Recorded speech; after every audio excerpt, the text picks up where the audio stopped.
Bonjour à toutes et à tous. En attendant que chacun se connecte, nous vous proposons de répondre à un petit sondage rapide en introduction de notre webinaire sur le bilan de compétences pour aujourd'hui et pour demain. Voilà, nous vous proposons de répondre à ce sondage qui s'est affiché sur vos écrans. Petit sondage rapide pour illustrer notre propos à Géry et moi tout au long de cette présentation.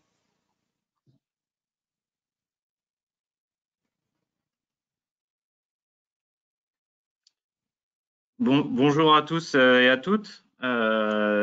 Géry Delmar, j'ai l'œil sur vos réponses. On abordera cela ensemble très rapidement. Merci beaucoup pour votre participation à ce mini-sondage, mais qui intéressera, je pense, nous intéresse et qui intéressera tous les participants. Peut-être on va se présenter, Armelle, pour débuter. Oui, tout à fait. Ouais. Donc, Armelle Desarts, moi je suis consultante chef de projet en ressources humaines chez ActiveForce depuis 10 ans maintenant, et je pilote l'équipe de consultants et de consultantes qui réalisent des bilans de compétences pour l'ensemble des bénéficiaires, qu'ils soient salariés ou demandeurs d'emploi, et que ce soit la demande des entreprises ou par le biais d'une demande individuelle.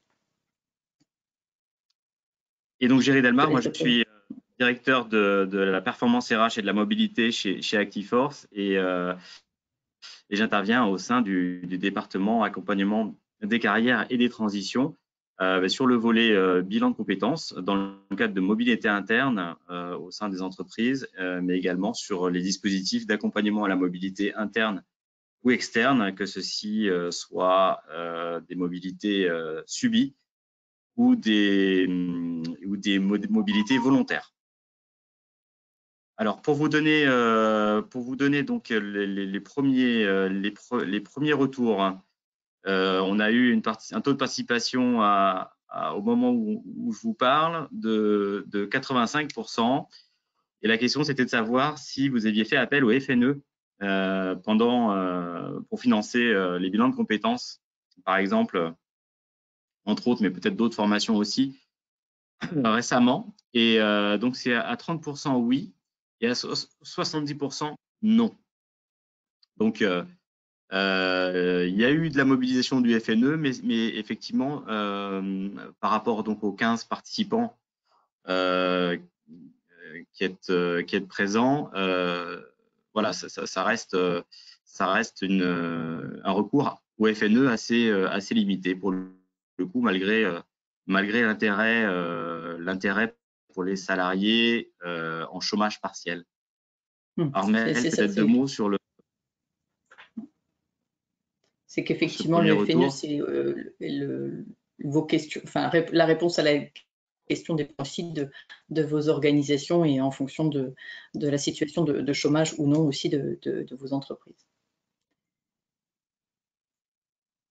On a choisi chez ActiveForce de lancer ce sujet et sous la forme d'un webinaire sur le bilan de compétences pour différentes raisons. Volontairement, dans l'invitation, nous avons fait état du type de formulation que vous pouvez et que nous pouvons tous trouver sur le bilan de compétences, le bilan de compétences slim, fast, voilà. Mais au fond, qu'est-ce que le bilan de compétences, et dans ce contexte que nous vivons tous de post-confinement, nous ne parlons pas encore avec nos clients de post-crise. Je pense que pour un nombre certain d'entreprises, on est encore dans une situation de crise. D'autres, voilà, reprennent par rapport à leur activité.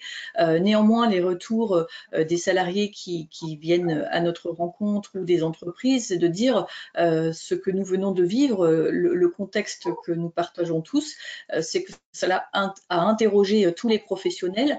Ce qui ressort, c'est des questionnements par rapport au sens, le sens du travail, le sens de sa place dans l'organisation, le sens du travail que l'on peut faire en tant que tel. Nous avons tous entendu pendant cette période de confinement les retours sur des métiers qui étaient jusque-là dit peu valorisés, alors qu'ils ont contribué fortement pendant la période de confinement, que les profils en logistique, que les personnes dans les supermarchés, les autres hôtesses de caisse, bien sûr le personnel soignant, mais pas que. Et ça a interrogé un certain nombre de collaborateurs par rapport à leur travail, mais aussi de façon plus profonde, sur la place de leur métier dans le système économique. Finalement, l'endroit où je travaille, mon employeur, ce que nous faisons, quel sens ça a dans l'écosystème dans lequel je suis inscrit.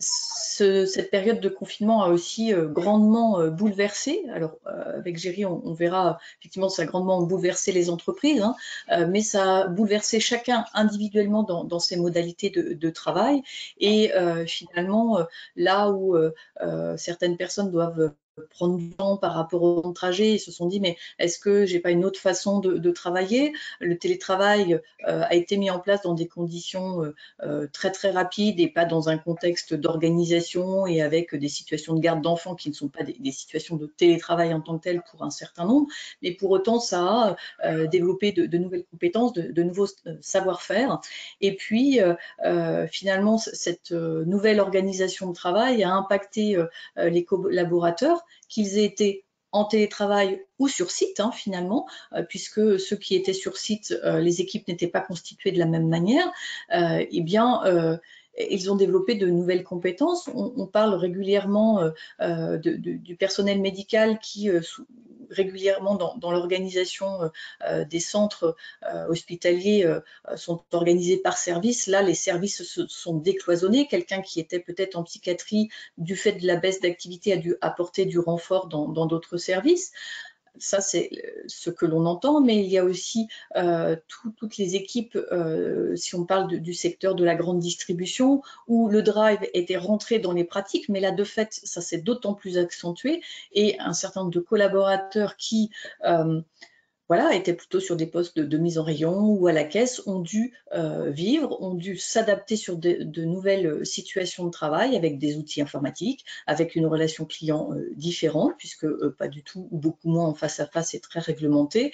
Et tout ça nous amène dans nos situations professionnelles à nous interroger, et les salariés s'adressent à nous, les entreprises, en se disant eh bien, finalement, de tout cela, qu'est-ce qu'on va mettre en place, et comment nous allons pérenniser une culture d'entreprise, comment nous allons pérenniser nos organisations de travail.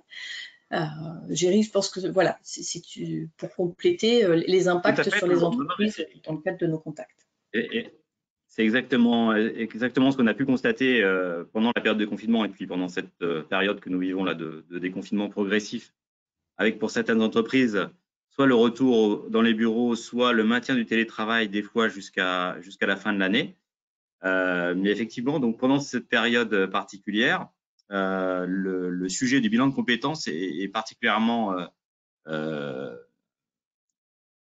intéressant dans la mesure où les personnes, comme vient de le dire Armelle, les salariés ont développé à cette occasion des nouvelles compétences qu'ils n'avaient pas l'habitude de mettre en œuvre habituellement dans leur contexte habituel, on va dire avant Covid, et que là, au retour, il y a une remise en question qui se fait bien évidemment chez tous, individuellement, chez le salarié.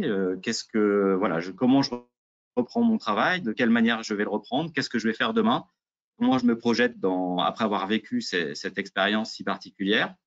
Ça, c'est du côté individu. Et puis pour l'organisation, effectivement, c'est aussi une remise en question sur les modes de fonctionnement, puisque l'entreprise s'adapte, où nous sommes tous adaptés autant d'entreprises que nous sommes, sur des métiers différents, mais je pense que 100% d'entre nous aujourd'hui, entreprises, ont revu l'organisation ou vont la revoir, ou vont revoir aussi les compétences, les revaloriser pour certaines qui étaient sous-valorisées par le passé, aujourd'hui méritent d'être vues différemment et valorisées peut-être en matière de référentiel au sein de l'entreprise et au sein de l'organisation.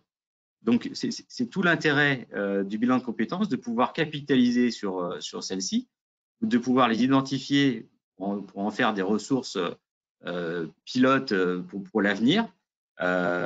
Pourquoi pas faire évoluer aussi pour les managers, par exemple, son style de management. Beaucoup de managers, en tout cas d'encadrants, quel que soit le niveau, ont dû accompagner leurs équipes à distance. Et effectivement, c'est une vraie différence par rapport au management habituel.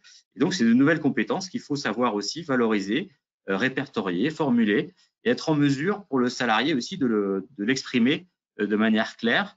Et puis, il y a cette remise en cause et cette projection qui touche à la fois l'individu et l'entreprise, qui va amener chaque partie à se questionner sur comment je me projette dans l'avenir. Et le bilan de compétences pour le salarié peut accompagner cette transformation qui est quasi obligatoire maintenant pour toutes nos structures, en plus ou moins grande ampleur, mais en tout cas, le bilan de compétences peut être un outil pour accompagner cette transformation et mettre aussi les salariés dans un état d'esprit en ligne avec la transformation qu'on est tous en train de vivre aujourd'hui. Alors, le sujet aussi, c'était un peu l'accroche de notre invitation, c'est de dire que le bilan de compétences, aujourd'hui, on en trouve il suffit de taper bilan de compétences sur le moteur de recherche Google et vous allez trouver pléthore de terminologie. Il y a des bilans de compétences pour tout et pour n'importe quoi. Mais en fait, il nous semblait important avec Armelle de rappeler que le bilan de compétences, c'est un métier. C'est celui d'Actiforce déjà depuis 1989, mais c'est un métier qui est strictement encadré par la loi et qui a été c'est un outil dédié à l'accompagnement des parcours professionnels des salariés qui a été créé par les partenaires sociaux. Et comme vous le voyez sur le slide, alors c'est un petit peu, je l'ai fait un peu exprès, mais en tout cas, tous les articles que j'ai retranscrits sur ce slide sont des articles liés aux conditions de réalisation et aux livrables et aux durées du bilan de compétences tel que c'est prévu par le Code du travail. Donc, vous voyez que c'est très riche juridiquement parlant et c'est très, très encadré juridiquement. Donc, c'est pas quelque chose qui pourrait sembler par une recherche Google un petit peu farfelu. C'est quand même quelque chose dont les principes sont vraiment fixés par la loi, avec même de la jurisprudence sur ces sujets-là. Je vous ai mis une jurisprudence là en termes d'exemple du juillet 2018, où l'entreprise doit accompagner l'évolution des métiers et des emplois et accompagner l'évolution du projet professionnel ou personnel même du salarié. Donc c'est vraiment des éléments, des fois, le bilan de compétences, c'est pas forcément quelque chose de très utilisé en termes de recours au bilan. On reste quand même sur des taux qui sont de l'ordre de 30% de recours de manière globale en France. C'est des chiffres qui sont plutôt stables d'année en année. Et donc, c'est pas forcément un dispositif qui est très connu par les salariés. Ça l'a été, on en a beaucoup parlé, on va le voir sur le deuxième slide. On en a beaucoup parlé lors de la mise en place de l'application Mon compte personnel de formation avec le CPF et le passage en euros. Mais sinon, c'est quand même quelque chose qui reste quand même pas forcément connu de toutes les populations. Chez Actiforce, on a fait un sondage sur depuis 1989, les typologies de population qui a recours et qui fait des demandes de bilan de compétences, et c'est pour l'essentiel déjà des personnes qui sont de niveau Bac+2 minimum, alors que chez nous, en tout cas dans les candidats qu'on a pu accompagner, alors que le bilan de compétences est ouvert à tout niveau d'études et tout profil de métier. Donc on voit bien déjà qu'il y a en tout cas chez Actiforce, il y a ce biais, il y a déjà des personnes qui ont connaissance de ce dispositif et qui l'utilisent, qui sont Bac+2 à Bac+5. Dans les profils, on a aussi, ça commence à agent de maîtrise, cadre, et puis cadre supérieur. Donc là encore, les employés ne sont pas forcément représentés dans ces chiffres. Et donc, on peut recourir au bilan de compétences alors que clairement, ça s'adresse à eux également. Bien évidemment, ça s'adresse à tous les salariés. Et donc, on voit bien que d'une part, c'est un dispositif très réglementé et d'autre part, que celui-ci n'est pas connu véritablement, sauf des professionnels comme nous et des directions des ressources humaines. Mais le constat, c'est quand même de dire 30% d'une population en entreprise connaît le dispositif ou l'a déjà utilisé, et ça fait quand même 70% restants qui ne le connaît pas ou ne pense pas l'utiliser. Donc, on pense qu'il y a, notamment dans le contexte que nous vivons et dans les mois à venir, il y a un vrai sujet à s'intéresser à cette question et peut-être à promouvoir cet outil à la fois au bénéfice du salarié et au bénéfice de l'entreprise. Ce qui est intéressant dans le bilan de compétences, contrairement à d'autres formations, c'est que c'est un dispositif qui est plutôt relativement jeune. Alors moi, je dis jeune parce que sinon, si je dis que c'est vieux, ça me vieillit directement, donc ça me fait un peu de mal. Mais bon, après, il faut quand même dire que ça fait 30 ans que le bilan de compétences existe, puisqu'il a été créé en 1986, après une expérimentation. Donc, c'est pas si ancien que ça. C'est quand même un outil qui était récent et qui, comme vous le voyez sur ce slide, pendant les 30 dernières années, a évolué pour aujourd'hui arriver à pouvoir être accessible au plus grand nombre et accessible à la fois en termes de modalités de réalisation, donc puisque aujourd'hui il y a l'application et le site web Mon compte personnel de formation qui permet de pouvoir rechercher un organisme et pouvoir mettre en place un bilan rapidement. Et puis, celui-ci peut se faire au sein de l'organisme qui réalise ce bilan en physique, en présentiel, et il peut se faire également en distanciel. Donc, ça facilite aussi les conditions de réalisation, puisque souvent, un des enjeux de la réalisation du bilan de compétences, c'était le temps, soit du temps pris sur le temps de travail, soit des déplacements pour aller au sein de l'organisme voir son conseiller ou sa conseillère en bilan. Aujourd'hui, c'est des choses qui s'effacent un peu, puisqu'on gagne du temps avec le distanciel, et également par la mise à disposition de ressources documentaires qui permettent à la personne qui réalise son bilan de pouvoir faire ses enquêtes métiers beaucoup plus facilement avec des outils que nous avons tous aujourd'hui digitaux qui facilitent ces mises en relation avec d'autres professionnels et qui facilitent la réalisation de ces enquêtes. Mais comme vous le voyez sur ce slide, on voit aussi que c'est un dispositif qui évolue dans son contenu, dans les acteurs qui le réalisent. À peu près tous les 3 ans en moyenne, il y a une loi, il y a une circulaire, il y a un décret, il y a une nouvelle application, peut-être demain. Donc, on peut se dire là, par rapport à cette antériorité de 30 ans, qu'à partir d'aujourd'hui et dans les 10 années qui vont suivre, le bilan de compétences va encore, bien évidemment, évoluer. Et si ça se trouve, il peut évoluer dans l'année qui vient ou dans les 2 ou 3 ans qui viennent. Donc, il faut aussi, et c'est peut-être ça qui le rend un peu flou et un peu obscur, parce que ça demande d'être quand même en veille sur les actualités sociales assez régulièrement pour pouvoir à chaque fois remettre à jour et comprendre les modalités de fonctionnement de ce dispositif. Armelle, tu veux peut-être dire un mot sur ce slide? Je crois que ça va glisser assez spontanément avec le slide suivant, parce que effectivement, le constat qui est fait, c'est il y a de l'historique, mais le message qu'on voulait aussi travailler avec vous et véhiculer du fait de l'analyse de nos pratiques chez Actiforce, c'est de se dire, quand on parle bilan de compétences, régulièrement on pense reconversion, on pense quitter l'entreprise, et nous on voulait vraiment partager avec vous le fait que le bilan de compétences, c'est un outil de gestion de carrière qui effectivement a un cadre réglementé et effectivement de ce fait il y a un historique, il y a une histoire, on a des représentations chez nous aussi en professionnels des ressources humaines, mais dans la pratique ce bilan de compétences il répond à différents types de questionnements. Il répond à des questionnements liés à des mobilités externes, avec des personnes qui s'interrogent sur le fait de développer une activité indépendante ou de créer son entreprise. Certains ont des idées de formation, reconversion, d'autres ont des idées de changement. Par exemple, je travaille en ce moment en logistique, mais peut-être est-ce que j'irai vers l'achat.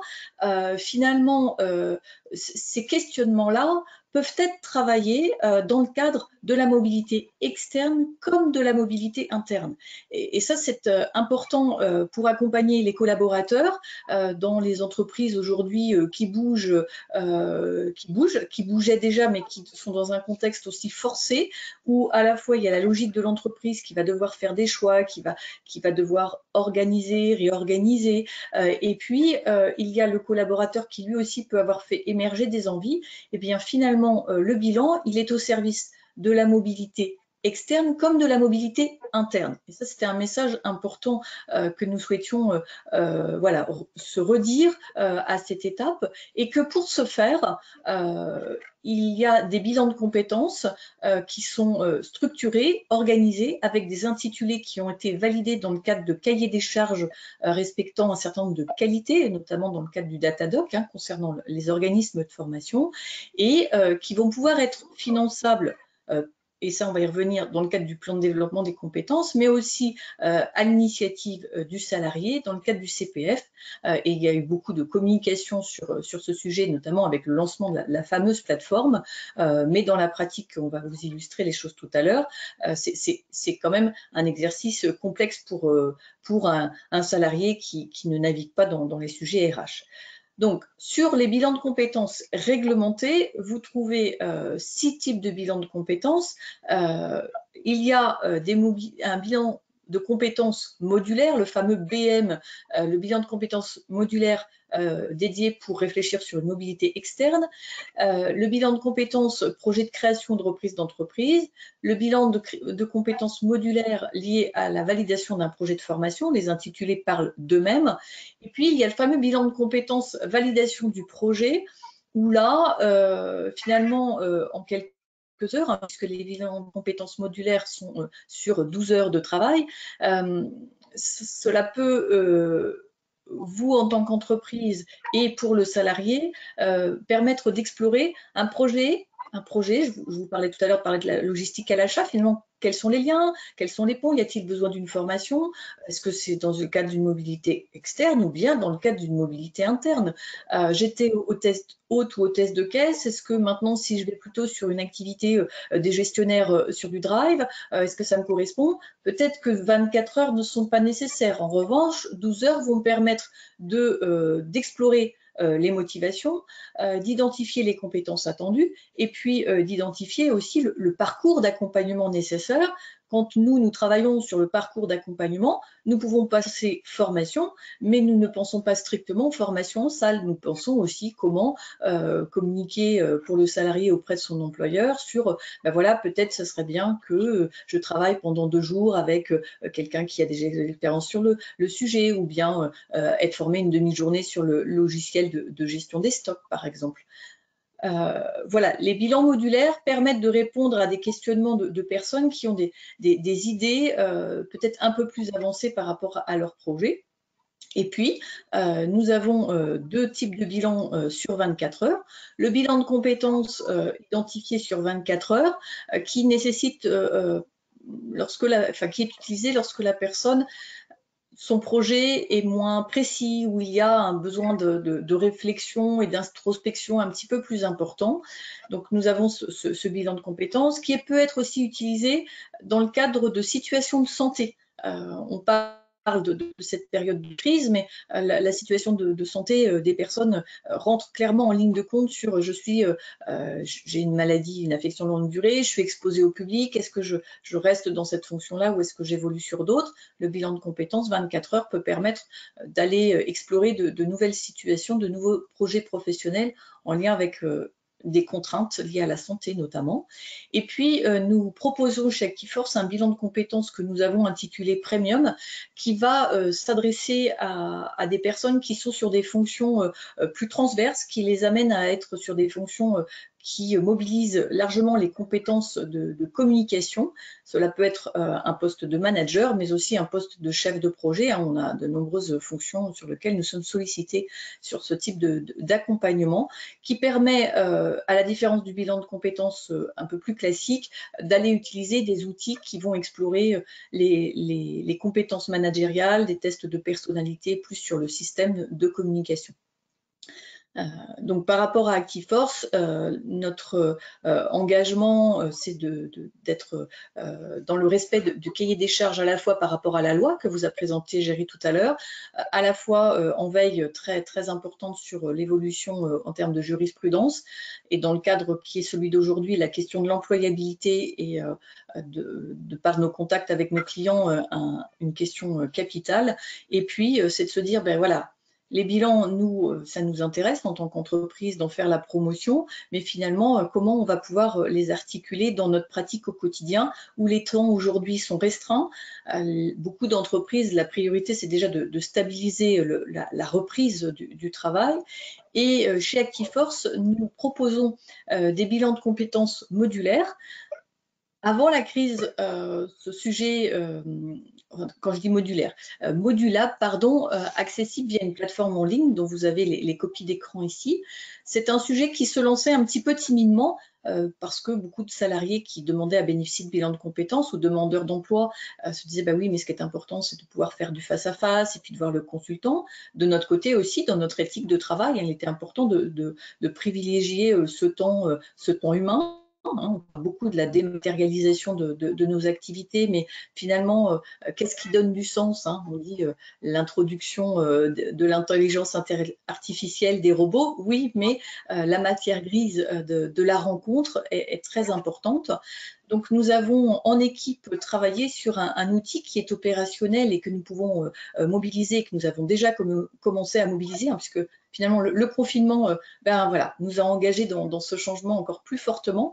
Et les salariés que nous accompagnons en bilan de compétences aussi, où nous avons des phases de coaching où on privilégie un face-à-face. Donc, notre organisation chez ActiveForce nous permet de recevoir dans des bureaux dans différents lieux, avec des implantations très, très fortes en Paris-Île-de-France, région Centre-Val de Loire et Nouvelle-Aquitaine, mais aussi avec l'ensemble de nos partenaires sur l'ensemble de la France pour que vos collaborateurs soient reçus dans des locaux avec des consultants, comme vous nous voyez, Géry et moi, des êtres humains engagés dans leur travail et dans cet accompagnement des projets. La réalité de notre activité a été de se dire peut-être que pour quelqu'un qui habite à 50 ou 70 km de nos bureaux, est-il nécessaire de se voir systématiquement physiquement, ou bien mettons-nous en place des outils à distance qui permettent, comme on est en train de le faire aujourd'hui, comme nous l'avons pour beaucoup d'entre nous expérimenter, des outils Teams, des outils Skype, des outils Zoom. Là où nous avions parfois certains publics qui, parce que quand je suis opérateur régleur, l'outil informatique, c'est pas l'outil mon outil de travail, mais ce contexte de confinement a amplifié l'utilisation des outils dématérialisés pour communiquer avec la famille, pour communiquer avec les collègues, et de ce fait, pour proposer les bilans aujourd'hui, avec des phases à distance, voilà, culturellement, ça se met en place.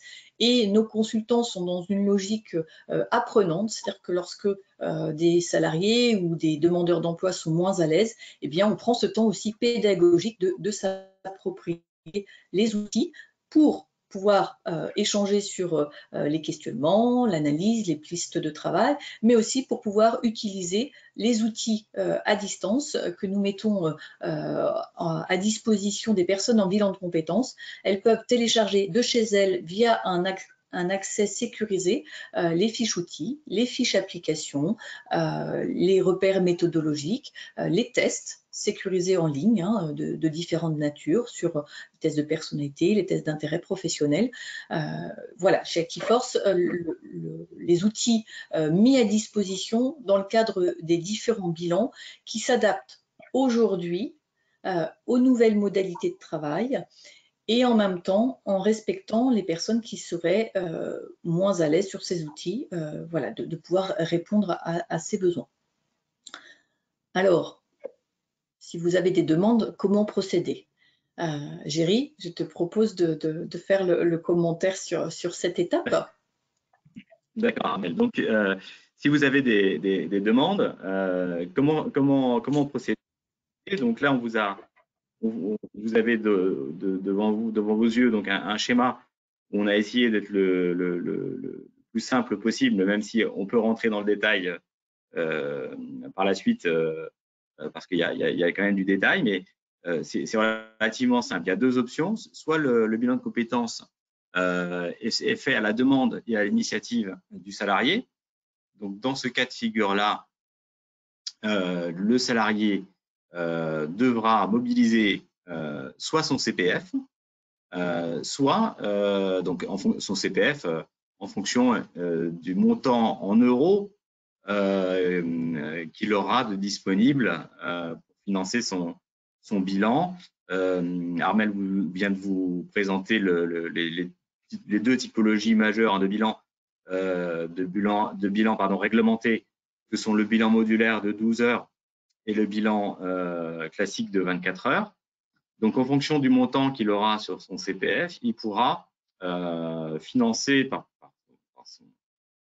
son budget CPF accessible son bilan, ou alors il pourra, dans les moments que nous vivons, et pour un temps qui reste n'est pas définitif, en tout cas, il pourra, en tout cas là on peut dire jusqu'à fin décembre 2020, puisque c'est les informations du ministère du Travail, et on sait que le Fonds national pour l'emploi, les dispositifs de formation Covid-19 qui sont débloqués jusqu'à hauteur de 1 500 € hors taxe par salarié est valable jusqu'à la fin de l'année 2020.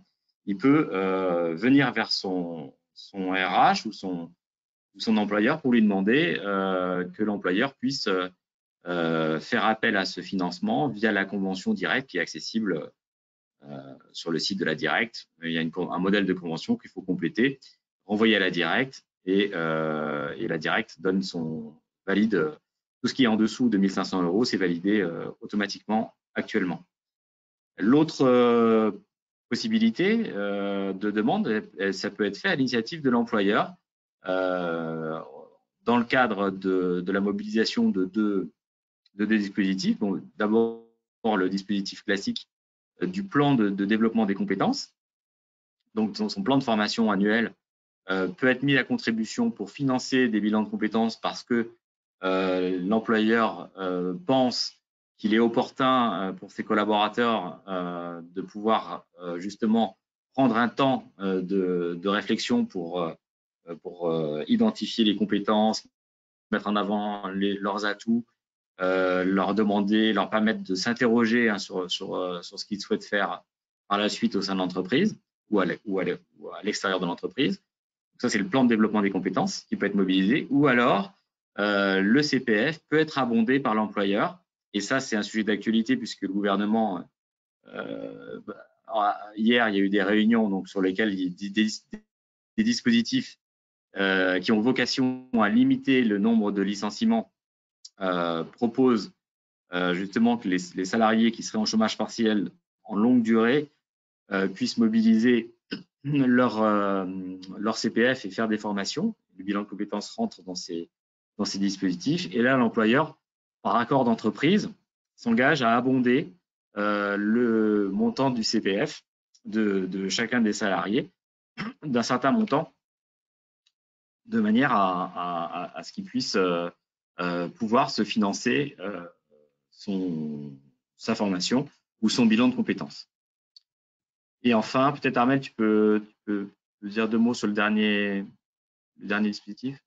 Je vais juste compléter par rapport à l'abondement CPF pour partager ensemble, parce que c'est quand on a préparé ce webinaire avec Géry, voilà, on a vraiment chez Actiforce le souci de se dire d'où est-ce qu'on en est par rapport aux modalités d'abondement du CPF. Et de façon générale, dans la mise en place de la plateforme, il avait été prévu que via directement l'application moncompte.gouv.fr, l'employeur puisse avoir une application dédiée pour abonder le CPF. La Caisse des dépôts avait annoncé une mise en œuvre à partir du mois de juin.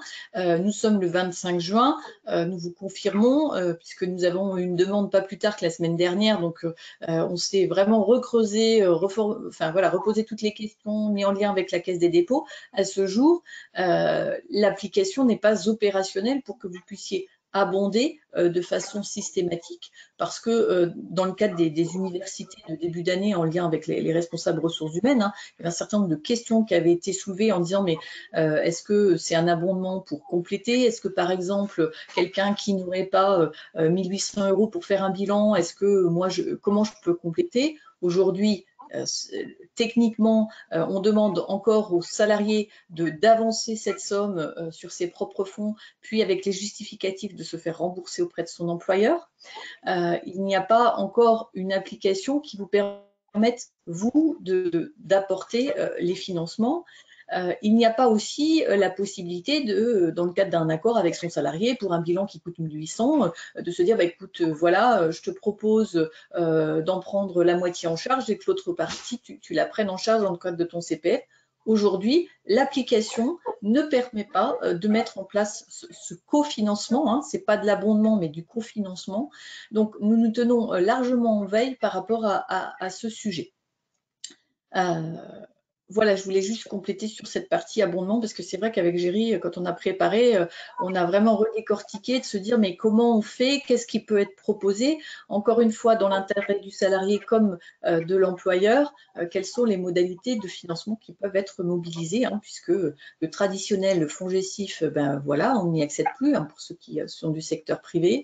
Les OPCO aujourd'hui vont avoir un rôle de conseil, mais c'est pareil, là où il y avait voilà, un routage ou un guidage, voilà, aujourd'hui ça ne se fait plus de cette manière-là, en tout cas pas sur le dispositif de bilan. En revanche, sur la partie FNE, on va se compléter avec Géry, sur la partie FNE, effectivement, la communication est en faveur de prenez contact avec la directe, voyez avec eux sur la mise en œuvre. Dans les faits, parce que c'est notre pratique quotidienne chez Actiforce, auprès de nos clients pour faire financer des formations ou des bilans de compétences, il y a une phase intermédiaire de faire étudier votre projet de formation en lien avec votre OPCO. Et une fois que le dossier est monté avec votre OPCO, que l'étude de vos droits sont bien verrouillés, effectivement, se fait le lien avec la directe pour le financement de vos bilans de compétences ou de vos formations, quelles qu'elles soient de toute façon. Peut-être, Géry, on propose à l'affichage le formulaire FNE. Alors, c'est vrai que je ne sais pas si on voit très très bien sur le formulaire à l'affichage. Nous voulions simplement vous présenter le formulaire. Alors, dans les dénominations, enfin dans les informations à apporter, Géry vous disait tout à l'heure, c'est relativement simple et c'est vrai. Nous restons très respectueux et prudent par rapport à cette situation aussi. Même si le formulaire est simple, il y aura forcément des phases de contrôle par rapport à la mise en œuvre de ces projets de formation. Donc, nous sommes chez Actiforce tous mobilisés pour que les formations que nous animions financées dans le cadre du FNE, nous remplissions rigoureusement les critères par rapport aux besoins de votre entreprise et de vos salariés. Donc, sur les critères, voilà, il y a les informations traditionnelles de la dénomination de l'entreprise, du numéro de SIRET, voilà, du fait d'avoir un dossier de chômage partiel, parce que ça, c'est encore une fois, le FNE est mobilisable dès l'instant que vous avez un dossier de chômage partiel en cours. Ce que nous avons actualisé aussi, c'est que jusque-là, il était beaucoup communiqué sur le fait que la formation se fasse à distance. Là, il y a un assouplissement sur du fait aussi des mesures sanitaires hein, qui évoluent, sur le fait que ça puisse se faire en présentiel. Néanmoins, dans le contexte qui est encore le nôtre, nous avons beaucoup de demandes principalement sur du distanciel et minimiser les temps physiques de présence. Alors, Armel, juste un mot pour compléter ce que tu viens de dire sur ce fonds hein, qui est proposé par l'État de manière exceptionnelle avec un financement quand même assez généreux, hein, on peut le dire, par rapport à d'autres pays d'Europe qui n'ont pas ces propositions-là. C'est quand même qu'il y a une contrepartie sur l'utilisation du FNE, qui est que l'entreprise s'engage à ne pas licencier le collaborateur qui bénéficie de la formation et que le collaborateur doit être en chômage partiel. Donc chômage partiel qui peut être partiel ou total.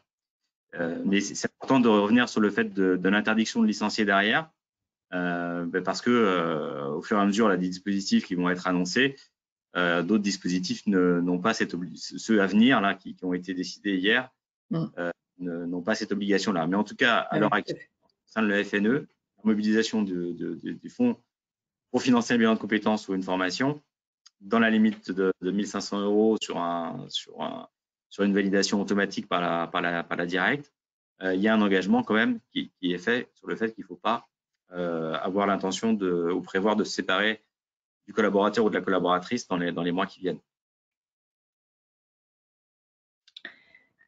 On vous a reproposé une photo hein, de comment, via l'application de moncompte.gouv.fr, comment aller explorer et chercher le financement du bilan de compétences par le biais du CPF. Nous qui sommes en ressources humaines et puis vous qui êtes avec nous sur ce webinaire, le constat que nous faisons, c'est que globalement, nous savons y naviguer, nous savons y prendre quelques repères de façon plus ou moins expérimentée. Ce matin, j'étais encore avec quelqu'un qui me disait, mais je m'y retrouve pas, je cherchais une formation qui soit finançable et dans le référentiel, ça a été vraiment, je me suis noyée et il a été important que je prenne contact avec un organisme, hein, c'était sur une formation certifiante de plus longue durée, et bien finalement quelqu'un qui veut faire un bilan de compétences peut se trouver dans le même cas de figure. Donc lorsque la personne se connecte, elle a la possibilité soit de rentrer via ses codes CPF, mais aussi mener une recherche tout simplement où sur le bandeau, il y a marqué rechercher une offre de formation, rechercher une formation, et il s'agit d'inscrire dans la deuxième zone en rouge, finalement, je trouve une formation et je m'inscris, donc de noter ici bilan de compétences et de noter la ville qui nous est la plus proche pour pouvoir trouver les organismes de bilan de compétences. Je veux bien, s'il te plaît, Géry, sur la diapo suivante. Et une fois qu'on a tapé bilan de compétences, on arrive sur un écran qui voilà, peu ou prou ressemble. Hein, c'est le code couleur, l'organisation ergonomique. Hein, la présentation ne permet pas de voir précisément, mais si j'illustre un bassin d'emploi qui est celui du 45 hein, dans le Loiret, quelqu'un qui cherche un bilan de compétences va trouver plus de 10 000 prestataires proposant un bilan de compétences en ayant noté Orléans. D'où toute l'importance du côté des ressources humaines, comme nous, du côté cabinet, lorsque nous sommes sollicités, de pouvoir guider et de pouvoir conseiller sur la manière de rechercher l'information. Parce que un salarié, quel qu'il soit, se retrouver dans une application, on lui dit, bah, écoute, il faut que tu trouves parmi 10 000 prestataires celui qui te convient. Imaginez, c'est quasi impossible. Donc, quels sont les critères à prendre en considération? Alors, nous, simplement, bien évidemment, pour trouver Actiforce, il faut noter nom de l'organisme et noter Actiforce. Et là, vous verrez les bilans de compétences dans les détails avec les lieux géographiques qui sont proposés, les tarifs en clair. Vous verrez aussi ces informations de façon très pratico-pratique. Une fois que l'on est sur cet affichage, hein, sur le bilan de compétences Actiforce, bilan premium, je souhaite faire ce bilan, la personne clique et là, effectivement, c'est très simple. La difficulté, c'est d'accéder à l'information précisément, d'où notre rôle et d'où aujourd'hui l'objectif de ce webinaire, vous donner de l'information pour pouvoir la véhiculer auprès de vos salariés ou de toute personne qui vous demanderait de l'information par rapport au bilan de compétences. Une fois que la personne elle a cliqué sur sa demande de formation, nous avons un délai très court qui est de 4 jours pour proposer un planning et le bilan de compétences peut se mettre en place quelques jours à la suite, tout simplement, alors qu'avant, il nous fallait quasi 2 mois pour mettre en œuvre. Donc, simplification des démarches. Pour vous, en tant qu'entreprise, si vous souhaitez accompagner vos collaborateurs sur cette étape, leur proposer des bilans de compétences, dans cette période de chômage partiel pour certains, eh bien, ça peut se mettre en place très vite dans le cadre de la baisse d'activité. Voilà pour cette partie. Et effectivement, l'importance, c'est ce qu'on se disait ensemble. Le bilan de compétences reste une étape importante pour explorer l'avenir, à la fois faire le point qui vient de se passer et explorer l'avenir. Chez Actiforce, nous vous proposons un rendez-vous exploratoire gracieux pour valider le fait que le bilan de compétences qui soit projeté, que ce soit un 24 heures ou un 12 heures, puisse répondre bien aux besoins de la personne. Et nous vous guidons, que ce soit pour l'employeur ou pour le salarié, à la mise en œuvre opérationnelle, financement dans le cadre du CPF, financement dans le cadre du FNE en lien avec votre OPCO. Nous vous guidons par rapport à ces étapes-là. Le financement, effectivement, et le conseil, parce que le bilan de compétences, et c'est le message important à se revéhiculer, et nous vous proposons avec Géry de s'inscrire dans cette logique-là, finalement, pour ceux qui se disent encore, mais le bilan de compétences, c'est pour une reconversion, le bilan de compétences, c'est parce que la personne veut partir de l'entreprise. Oui, mais pas que. Le bilan permet, et si vous avez des collaborateurs qui viennent à vous avec ces questionnements, n'hésitez pas, si ça vous semble opportun, à au moins leur proposer, charge à eux après de le mettre en place, mais des personnes qui vous parlent de j'ai envie de changer, mais je ne sais pas pourquoi et j'ai envie de rester dans l'entreprise.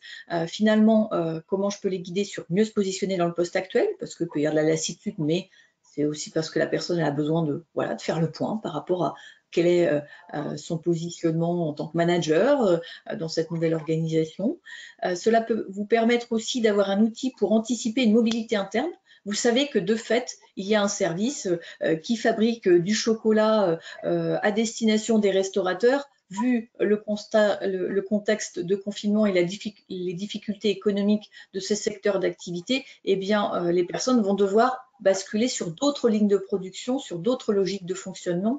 Eh bien, comment je peux les aider? Parce qu'en revanche, les tablettes de chocolat pour fabriquer des gâteaux, eux ont décuplé leur vente. C'est un exemple concret vécu avec l'un de nos clients. Donc, comment on va accompagner ces situations de mobilité interne, et le bilan finançable est un bon moyen pour faire en sorte que la personne soit actrice de ce changement. Cela permet aussi de construire un parcours de formation adaptation.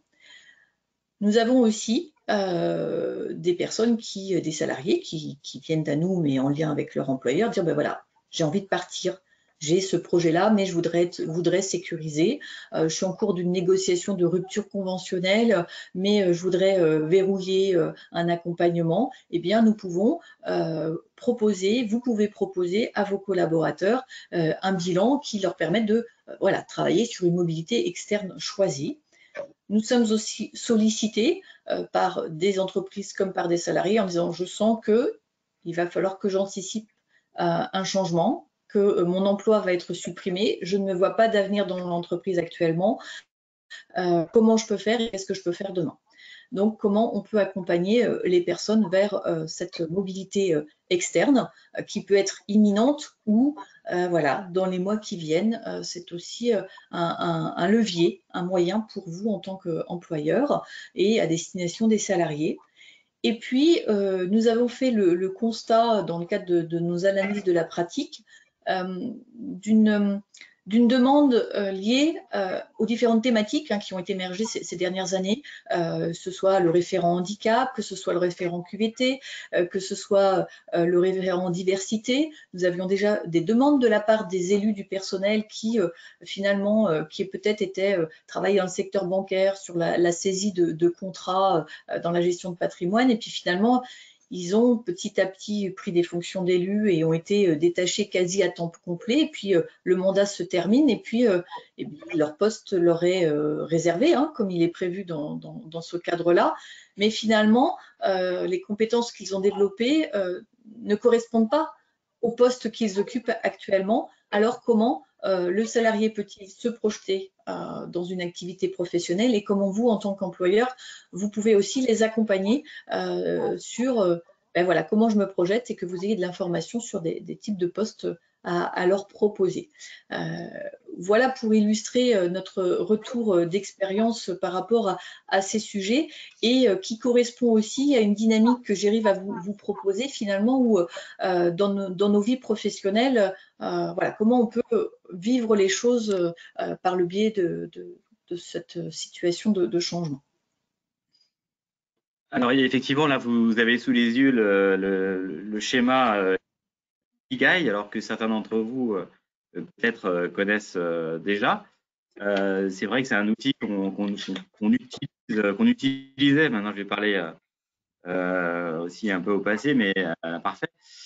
Mais on utilisait cet outil lorsque les personnes étaient dans un questionnement sur de l'élaboration de projets et sur une envie de changement professionnel forte. Mais c'est vrai qu'étant donné le contexte, on trouve aujourd'hui que dans le cadre de la réalisation d'un bilan de compétences, c'est intéressant, parmi d'autres outils que nous utilisons, comme les tests d'intérêt professionnel ou les tests de personnalité comme intérêt professionnel comme Exa 3D par exemple, qui est un très, très bon test également. L'Ikigai pouvait être aussi un outil très intéressant, notamment dans les mois que nous allons vivre, pour les personnes qui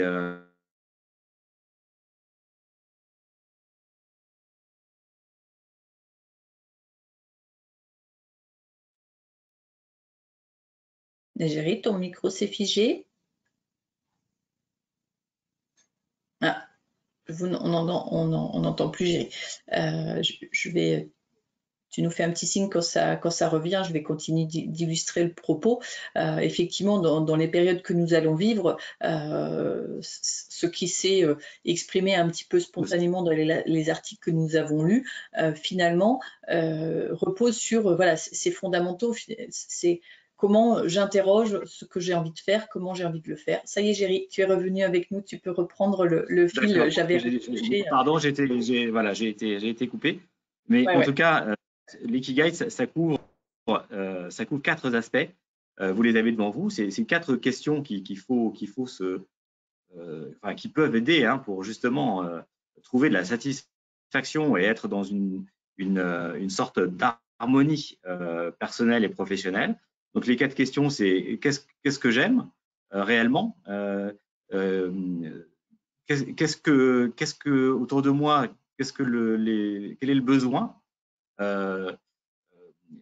pourquoi on me paye, et quels sont mes talents, mes atouts, mes passions.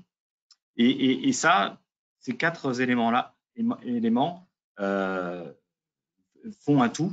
Et ce tout, c'est cette harmonie qui peut être recherchée. Et c'est vrai qu'en répondant à ces questions, ça aide beaucoup, notamment dans le bilan de compétences, et ça vient renforcer ce que vous disiez, Armelle, sur le parti pris d'Actiforce, qui est de dire que le bilan de compétences, c'est pas uniquement un outil qui est actionné lorsqu'on veut quitter une entreprise, mais c'est plutôt même, notre parti pris, c'est de dire que le bilan de compétences, ça concerne les personnes qui ont fait le choix de rester dans la même entreprise, de rester dans leur secteur d'activité, mais qui veulent donner une nouvelle dimension à leur projet professionnel en interne.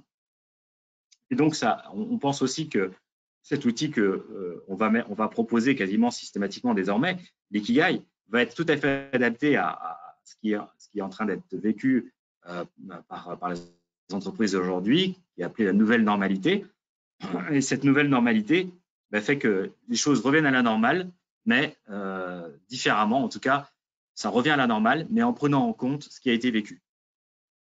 Et donc, le bilan de compétences, c'est vraiment, en synthèse, hein, vous dire que c'est réaliser un bilan de compétences aujourd'hui, c'est faciliter l'évolution et l'organisation de l'entreprise, et ça apporte un éclairage aux salariés sur son positionnement à court et moyen terme dans l'entreprise. Ça lui permet de synthétiser les acquis, ses attentes, les motivations qu'il a pu aussi découvrir en réalisant ce bilan. Et vraiment, ça permettra d'avoir des salariés à vos côtés qui vous accompagnent dans vos transformations. On a peut-être un peu de temps pour, je regarde l'heure, il est 53. On a peut-être quelques questions, si vous avez des questions. Tu veux bien gérer juste avancer sur les planches suivantes pour les mettre à l'affichage le temps qu'on répond aux questions? Ah oui, donc voilà, juste une petite présentation d'Actiforce pour que vous puissiez voir nos différents métiers. Peut-être un dernier questionnaire, si je peux le faire. Voilà, je vous lance un dernier questionnaire. Vas-y, il s'est fermé. Ouais. Il s'est fermé? Ouais, il est ouvert, si tu peux le relancer. Alors, on le voyait. Pour conclure, effectivement, on vous propose de répondre à ce petit… du coup, ça… Du coup, il est pas… Ouais, ça l'a clôturé, du coup. Bon, c'est pas très grave. Ah oui, d'accord. Pardon, j'ai fait une belle manip. Excusez-moi. De se dire finalement par rapport à cette situation et à ces informations et puis à votre contexte d'entreprise, envisagez-vous de sensibiliser vos salariés à réaliser un bilan de compétences dans les 3 prochains mois. En tout cas, n'hésitez pas à répondre à cette question spontanément via le chat. Hein, sur le côté droit, on ne vous a pas fait de commentaires, mais vous avez la possibilité de chatter et de pouvoir… donc, seul Géry voit les questions. Donc, moi, je ne vois pas les questions, mais je ne doute pas qu'il y en ait. Et en tout cas, si vous voulez profiter de cette zone de chat pour compléter et répondre à cette question simplement avec un oui ou un non, ce qui nous donnera, voilà, ce qui vous permettra de faire un petit retour aussi au collectif des participants sur le bilan. Le message aussi important, c'est de se dire que voilà, demain, à Actiforce, si vous avez besoin, n'hésitez pas sous quelque forme que ce soit pour compléter les informations. Géry, est-ce que tu vois les questions et tu peux nous les illustrer?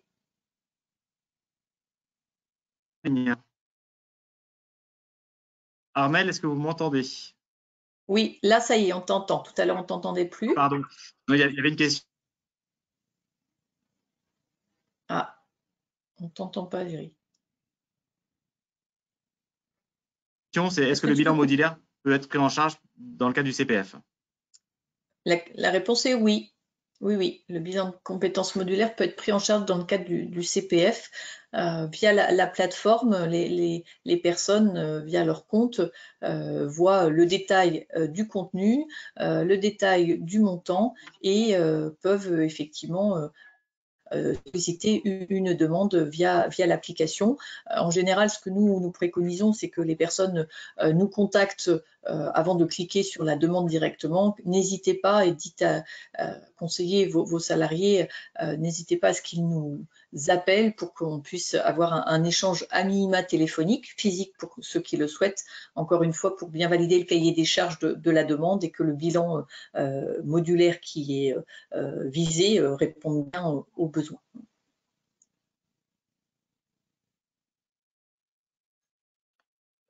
Voilà, après j'ai quelques commentaires, donc qu'il y a une vraie sensibilisation au sein un participant qui nous précise qu'il y a une vraie sensibilisation de ses salariés au bilan de compétences. C'est Christine qui nous précise ça.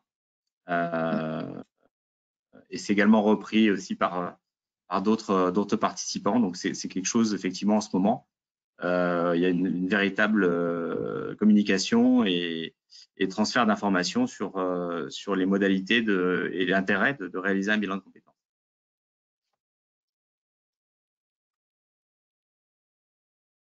Armel, tu m'entends? J'ai l'impression que ça coupe un peu.